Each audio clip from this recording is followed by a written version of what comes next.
All right, sports fans, how's everybody out there doing? William Martin coming at you one more time here on YouTube with another edition of the 300 Pounds of Sports Knowledge Podcast. The Florida State Seminoles got more than they bargained for from the Boston College Eagles on Saturday when they made the trek to Chestnut Hill as after being favored heavily in their first ACC matchup of the young college football season. The Seminoles had to sweat it out as they held on for the 31-29 win. Now, Boston College set the tone early when they took the opening kickoff and marched down the field on a seven-play, 75-yard drive, which culminated in quarterback Thomas Castellanos connecting with Lewis Bond on a 32-yard touchdown.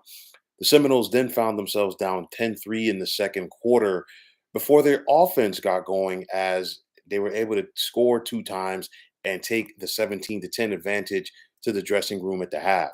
Now, Florida State appeared to put the game on ice with a pair of early touchdowns in the third, but they were unable to put BC away until very late in this contest. Now, the Noles took the field without several key starters, but even with that said, nobody expected them to have to sweat it out like they did. Now, Jordan Travis had to gut it out, and credit to him because he took a whale of a hit just prior to the end of the first half, and he hung in there. I mean, he was 15 of 24 passing for 212 with a pair of touchdown throws. To me, overall, looking at this game, it was reminiscent of the 2001 contest between Miami and Boston College. And of course, that came in November of that year. The Canes were heavily favored.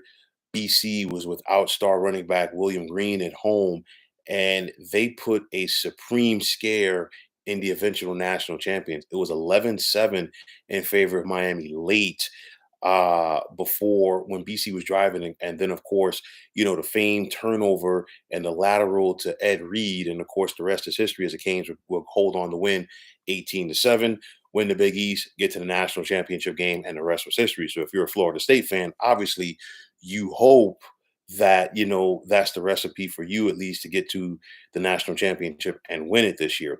Now the Seminoles struggled mightily on third down in this contest. They were just 1 of 9, while BC was 8 of 19 on third down and 4 of 5 on third down. Now you think about it, BC really outgained Florida State for yardage in this game, 457 to 340. But where Boston College is definitely looking back on it and saying what could have been, they helped out the Seminoles in this contest with 18 accepted penalties for 131 yards. Now, this Florida State defense had their hands full with Thomas Castellanos. He's probably going to be the ACC newcomer of the year with the way he's playing. He had 305 yards passing, and then he also had 95 yards rushing. And, he's just a one-man band for this Boston College offense.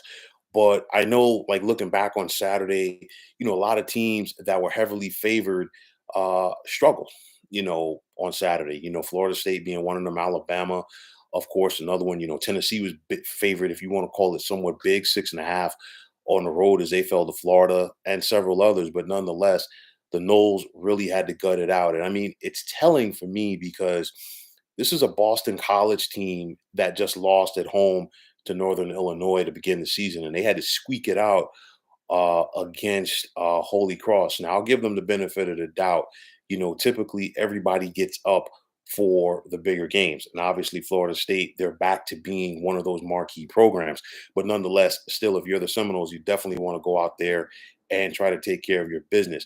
So, of course, one question is going to be: did Florida State look past Boston College for their showdown, which with Clemson this Saturday? There's a very good possibility of this. I'll say it like this: I think it's going to be a couple of different things. To me, I think the Noles did slightly look past Boston College in this game. I think also them not having several key starters hurt them in this contest as well. And then on top of that, BC, to their credit, was ready to play, but Florida State has to play a lot better. I think head coach Mike Norvell probably has his team's focus this week as they prepare for Clemson. And this is a very big game because Clemson just like it was for Clemson for many years. Florida State was all that stood in their way of winning the ACC. Clemson got over that and they've dominated that league.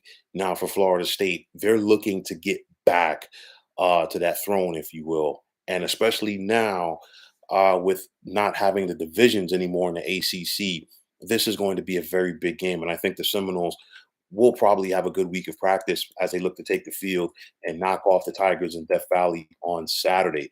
But one thing's for sure, they this was a gut check for Florida State. They did not play their best, especially defensively, and I think they have to come out and attack better versus Clemson. I know that Clemson does not have the best offense in the world, but nonetheless, if you're the defense of Florida State, you definitely want to go out there and set the tone. Knowles want to get back to running the football, playing efficient football on offense, and let's see how the Knowles are able to build off of this scare as they take on the Tigers come Saturday. So, folks, that is going to wrap it up. And as always, I want to take this time out to thank you for tuning into the 300 Pounds of Sports Knowledge podcast here on YouTube. I want to take this time out to thank all of you fine folks out there for tuning in. And if you have not already, please feel free to subscribe to this channel. Now, if you're on the X, formerly known as Twitter, please feel free to follow me at 300 Pounds of Sports. And like I always say, if you follow me, it will be my pleasure to follow you right back. There's also the sports discussion group on Facebook at the Sports Depot 365. Now you can check it out, drop a line, and be a part of one of the better sports debating sites going on social media. So once again, fine folks, my name is William Martin, and I am signing off. And I'm saying take care and have yourselves a wonderful day.